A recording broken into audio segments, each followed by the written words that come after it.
Hello, હા બોલો ને રમેશભાઈ, શું કામ હતું? તેમાં ચિંટુ ને પપ્પા તો ઘોડા વેચીને ઉતા હે. મારી બૂમોથી આડોશી પાડોશી ઉઠી ગયા, પણ ઈ હજુ એમનેમ જ છે.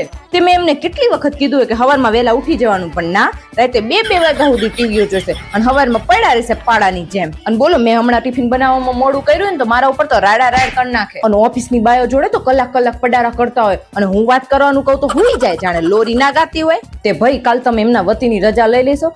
આમ તો મારે શોપિંગ જાવું તું, પણ હવે એમને મસો થઈ ગયો હોય ને એટલે દવાખાને બતાવવા લઈ જવું પડશે. હે, આવતા મહિને પગાર વધવાનો હોય? એમને તો મને કઈ કીધું નથી. સારું થયું ભાઈ, તમે મને કહી દીધું. બહુ કંજૂસ છો તમારા ભાઈ.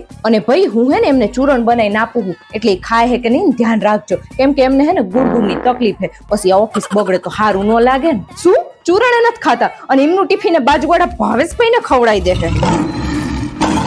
સારું હાલો ભાઈ, મૂકું. વેલણ લઈને ને એમને ઉઠાડવા જવું હવે.